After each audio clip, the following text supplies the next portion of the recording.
Good morning, and welcome to the Alameda Connection on KCSM HD2. I'm your host, Scott Piehler. When you're a business association, you have three primary goals: attract new businesses to your district, advocate for those businesses already in your district, and bring customers to that district. By that measure, the Downtown Alameda Business Association has been an unqualified success. Just take a walk down Park Street and you'll see what I mean. My guest today is Kathy Weber, the Executive Director of the Downtown Alameda Business Association.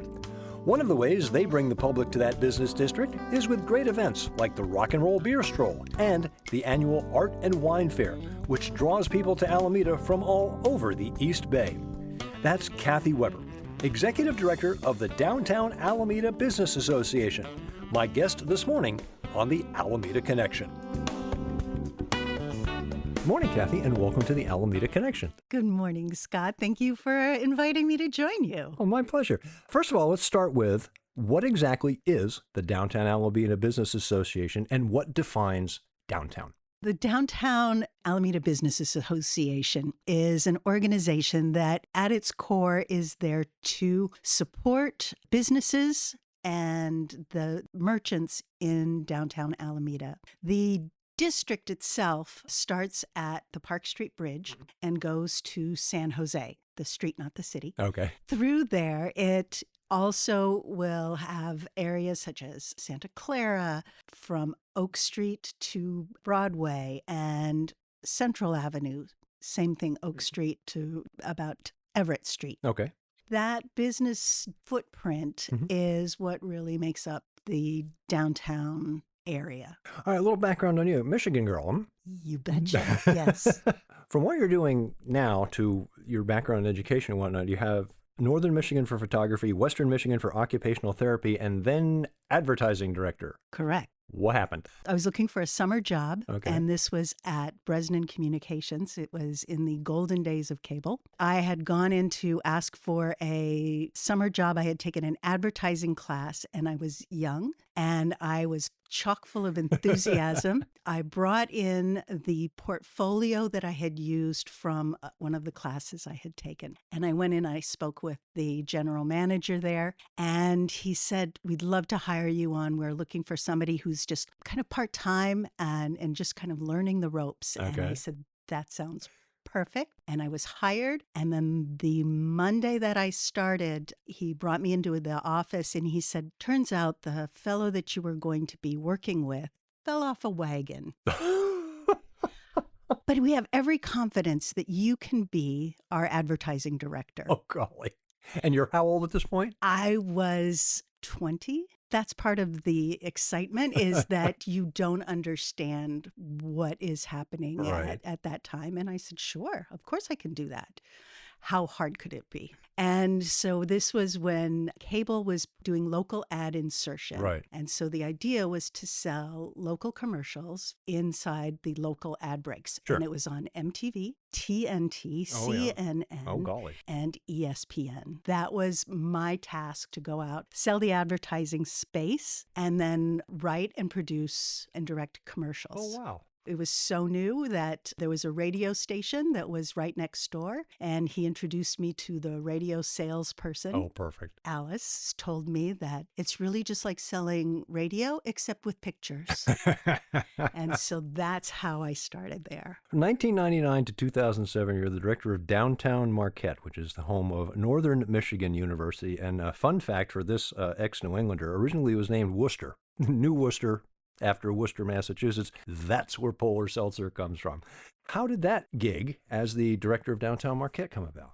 I loved our downtown, and I really appreciated the small business owners, the friendship, the family relationship that downtowns hold, and the importance that it holds to members of the community. They were looking for somebody to help with their events, and I had been a room mother. It was probably one of my favorite roles that Right. I've ever had. It was knowing some folks that were on the board in the businesses and saying, "I would love to talk more about that position." And so as it turned out, they figured that I could probably take care of it. What's it like running a business association in a college town? It's really exciting. There's a lot of seasonality to it. At its core, the downtown was there primarily to serve and support the local residents. And having this influx of students brought in a lot of local color, flavor, excitement. There was a certain vibe that you would get when school was in session with the students. Having a university brought in a lot of entertainment and music options.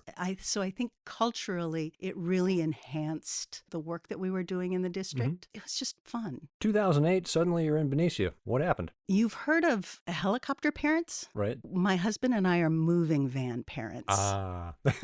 Our daughter graduated high school in 2007. She had known that she had wanted to go to school in California. I have a brother who lives outside of San Diego. Okay. It was a regular trip to visit he and his family. And oftentimes we would fly into San Francisco and drive down the coast as part of the vacation. Sure. So our daughter knew that she wanted to go to school in California, and my husband understanding that it would be really difficult for me to be across the country from her. She's an only child. We made the decision that we were going to move out and join her in California. She went to the Academy of Art University. When we first moved here, my husband had found a job 9 months prior to her graduating. And so he had been working in Bakersfield. We were there for a short time. Our daughter had started school. She was living and going to the school in San Francisco. And we would make trips up a couple times a month, maybe once a month to visit.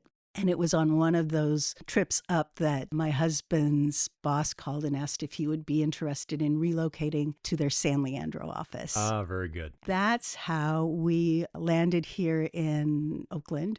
The road to Benicia was paved because a dear friend of ours had a shop in Benicia. Oftentimes when we would get together, she would talk about the promotional part of a downtown district and what things you can do in a downtown that are fun and exciting. And so when I landed here, she said, there's a role at Benicia Main Street that would be perfect for you. And so I would commute to Benicia from Oakland. Then 2010, you wind up as the corporate partnership and event manager for the Alameda County Community Food Bank. How did that come about? I think it was one of those sort of driven by fate. A friend of mine had mentioned that there was a position opening up at Alameda County Community Food Bank. And so I took a look at it and I thought, well, it's closer, certainly. Right. And the work really spoke to me, the work that the food bank was doing and their mission. I was able to go to work and work there for about 10 years. And it was an amazing and fulfilling role and path and a very impactful. It's one of those basic human rights. You became executive director of Downtown Alameda Business Association in perhaps the most ill-timed job change ever, March of 2020. I understand there was some national event going on. As it turns at out, the time. Yes. It was one of those situations that you could never foresee. Right. And I started on March 9th of 2020. Oh, and golly. a few days later, everything basically, the world just kind of shut down. And so the part that is that silver lining of it was the sense of community and the sense of support that came from that time was, I think, probably one of the blessings. And that working with a community that was in a city that was trying to figure out, okay, what do we do now? You must have felt like you got hired as Diana Prince, but suddenly it was Wonder Woman time. That's tough stuff. It was. And also the camaraderie and the support that everybody was there to try to figure this out together. For most of us, it was our first global pandemic. And so we were just making the playbook up and trying to think of what can we do? How can we keep these businesses open? And at the time, we had no idea how long this was going to last. Yeah, everybody's talking 5 weeks, 6 weeks, whatever. What initially attracted you to the job? Were you looking? Were they reaching out? Our home is in Jingletown in Oakland, just over the Park Street Bridge. And since we moved here, Alameda has been sort of the place that we did business. You'd walk there, you'd dine there, you shop there. This was part of our home. And so one of the things that I think had really served me and my husband is that the sense of community that we had Sure. from Alameda and especially downtown had been there for a long time. And you get to know the businesses, you get to know the business owners. The stars had aligned and there was an opportunity. If you're thinking that you might be interested in Right. doing this kind of work again, now is the time. And Okay. so that's what precipitated that. And it was exciting. And it was one of those great opportunities that I knew that I loved the community. I loved the work. I was fortunate enough to be able to step into the role, albeit at a time that, my 30, 60, 90-day work plan went right out the window. But it was also a time for everybody to kind of look and find out, what do we need to do? What do we need to do first? What can we do second? How can we work together so that everybody can be supported? My first lengthy visit to Alameda was in June of 21. And I remember one of the things that we embraced immediately on that little 5-week visit was the Alameda Avenue little parklet area next to the local coffee shop. This is brilliant. The willingness of the city leadership to say, okay, we're going to try parklets, which were this new thing. Right. And it was just the ability to say, we're going to try this, we're going to see how it works, and then we'll fine tune it as we go along. Initially, what people needed was space to be outside, to be socially distant. And what became of that was a place now for people to gather Right. and become close and have a real sense of community. So I think the story of Alameda Avenue and how it came to pass and what it has become is another one of those silver linings. What is the downtown Alameda business pitch? If you're in the elevator, what's the elevator pitch? It depends on who you're talking to because there are so many things to pitch. Right. If you're talking to somebody who's looking to go someplace, to open their business, you have a place that has a built-in support system. There's a dynamic and an exciting vibe in our downtown business district. You've got neighbors who are going to support you. You've got a community that's going to be behind you. And then if it's for somebody who's looking for something, what should we do in Alameda? Right. Then you have that whole option of, you can spend a day. What type of things do you like to do? What kind of things would you like to explore? What's it like when a fixed-skew lands on the national radar? We had Rekha on the show, and suddenly, bang. Yeah. If only you could find those places and put them in every little nook and cranny. But I think what has happened is they brought this amazing energy. What's been really exciting is their desire to share not only their amazing food, but also understanding that they're having an impact. Their appreciation of the community support and the community's enthusiasm about this now renowned barbecue place in a little walk through tiny hole in the wall almost. I think that's the part that is so authentic to who they are and also authentic to Alameda and the way that Alameda and the downtown has embraced them. 2 days after we record this interview, something new, the Downtown Alameda Farmers Market. And that's going to be Thursday nights through the summer, right? It'll be from 3 to 7 p.m. on Alameda Avenue. This is one of those things on our wish list. It's absolutely been a hope and a dream and a wish. We started last year during the summer with our Thursday at the Avenue series, which was bringing music and vendors and activity. It was really to try to manifest a farmer's market where the community can come together, where there can be that interaction between food and community, and you're running an errand and you can swing by the farmer's market. There's just a real excitement and a real enthusiasm from both the downtown businesses and I think the community at large. We're recording this right before the Rock and Roll Beer Stroll. That has been quite the popular event. The strolls started with a whiskey stroll a couple of years before I arrived. It had proved to be really fun and successful.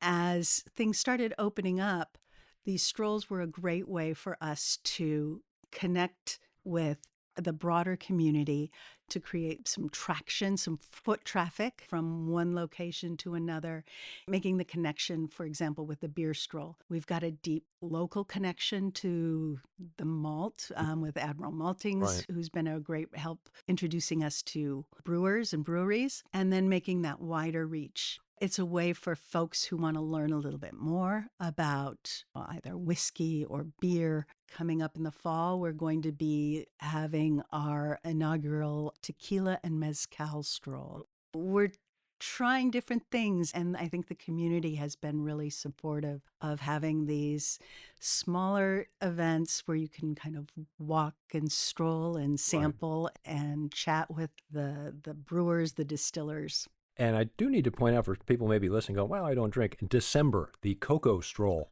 There's the hot cocoa stroll. And that is an absolute delight. It's part of our winter market, which happens to coincide with the holiday lighting at City Hall. And it really is a fun kickoff to the holiday season.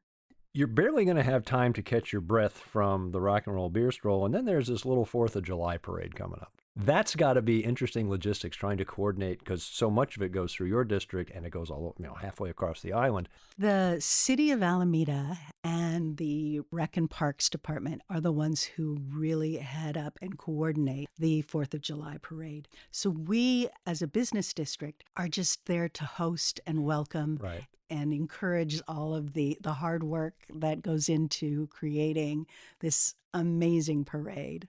And then you get to do the big one, the Art and Wine Fair this year. And what are the dates this year?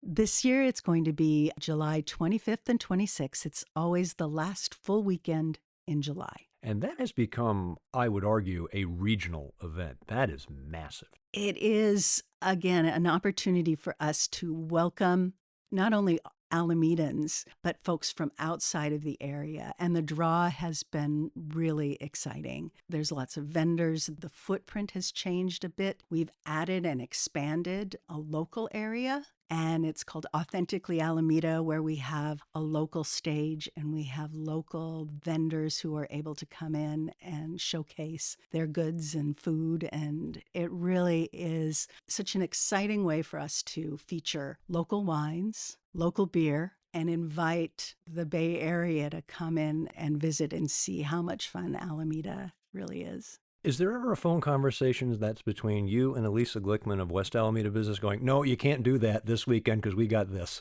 It really has become a larger conversation amongst a number of nonprofit organizations and other organizations, is finding a time and a place where you can have these events, because there's so many great causes, there's so many great events that are happening, so that they're not all happening at the same time. Right. So having things that you know are going to be the last full weekend in July, it makes it easy for folks to calendar and kind of decide when is a good time for us to host something.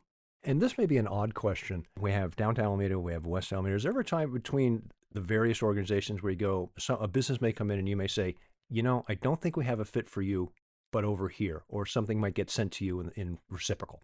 It's all about Alameda. For us, we're focusing on downtown, especially downtown. But that being said, there are times that, folks are looking for a location.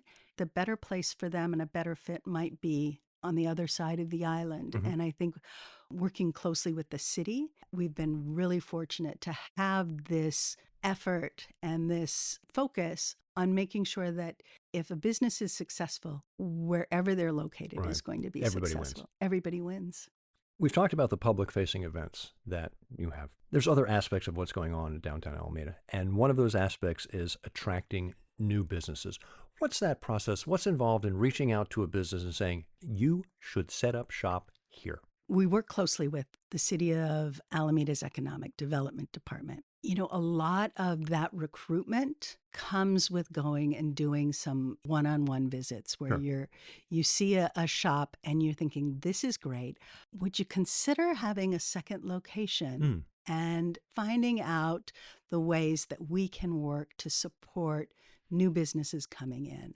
And that process it's an ongoing and kind of changing process. You want to make sure that you're providing enough support at the beginning so that you're getting a business that is going to be a great fit for the district, and that through their process, as they're going through the permitting process, is that they have a resource in the business district with our office and making those connections so that the process isn't as cumbersome. Oftentimes you're not getting, here's a way to get to yes, but here's the person to work with. Right. To get there. May not be the guy, but we know the guy. We know the guy. We know a guy who knows a guy. Or a gal. Yes. Exactly. Related to that, it's not just a matter of, hi, welcome, goodbye. There's advocacy for the existing businesses. What's involved in that? The work that we're doing, it is about supporting our businesses.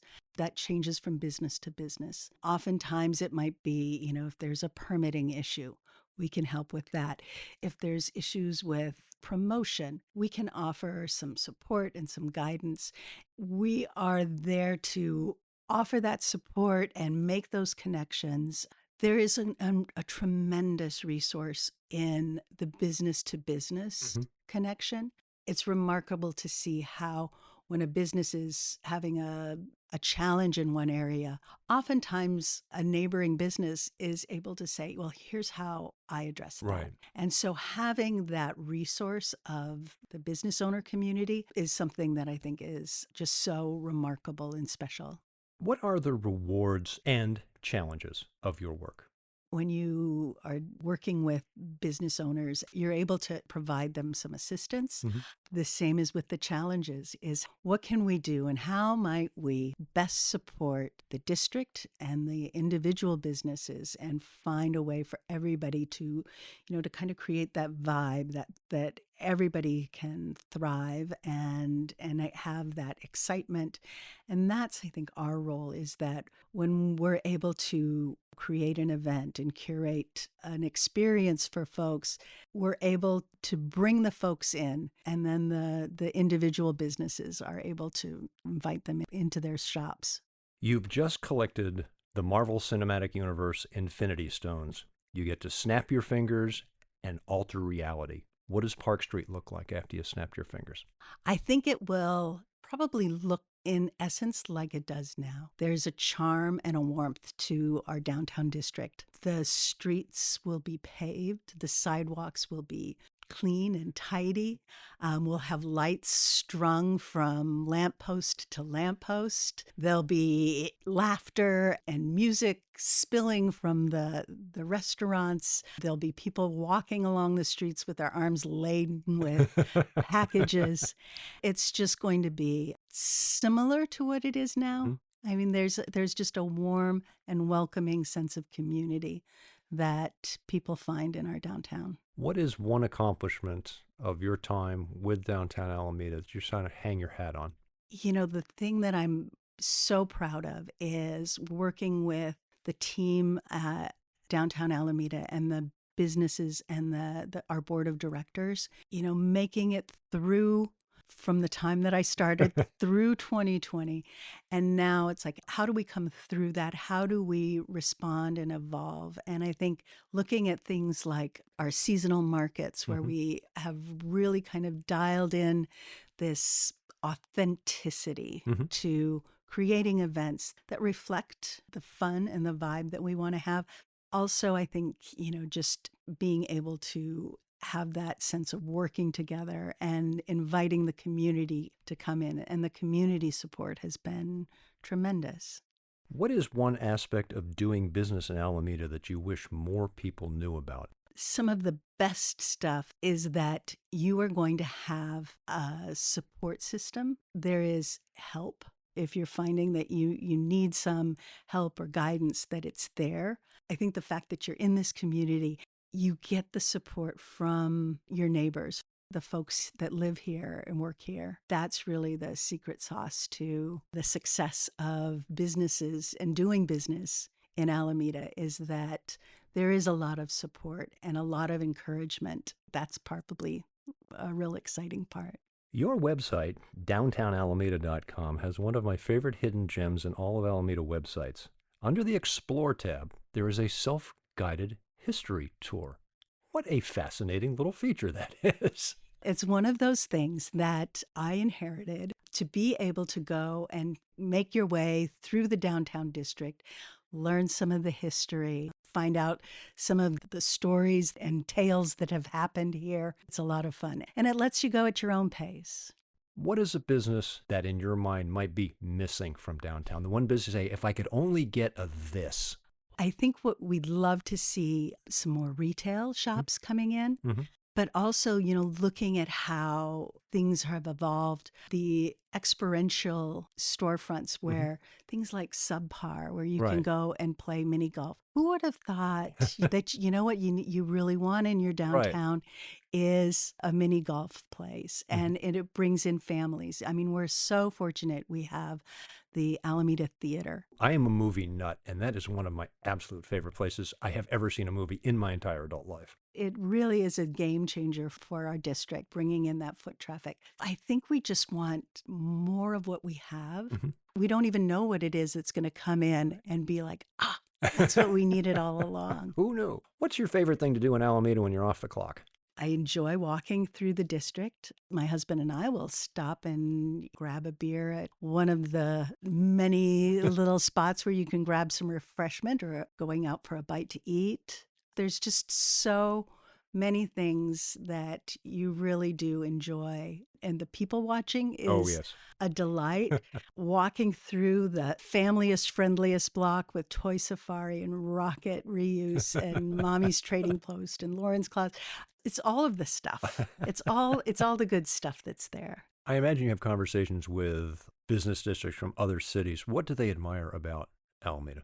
One of the things that is really key is the relationship that we have with the city of Alameda. That makes the work that we're doing, that really does help with achieving goals and making things better and different. You've got company coming in from out of town. You have to take them to 3 meals. It can be breakfast, lunch, dinner, 3 dinners. It could be small bites and noshes.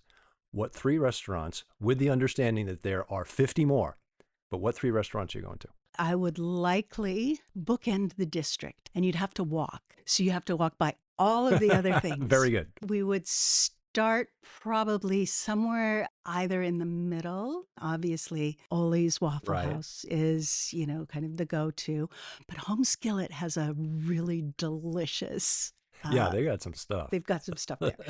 But then I would say you're going to go to Dragon Rouge. Okay. And then you're also going to go to the other end to Park Station. Oh, perfect. And where you get between those two will take you on a wonderful and delicious adventure. Website, socials, ways people can keep up with what's going on with downtown Alameda.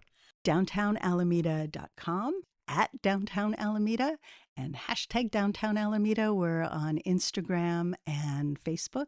To find out more about our strolls, we have alamedastrolls.com. Kathy Weber, Executive Director of the Downtown Alameda Business Association. Thanks for spending time with us here on the Alameda Connection. Thank you, Scott. It's been a treat. Take care.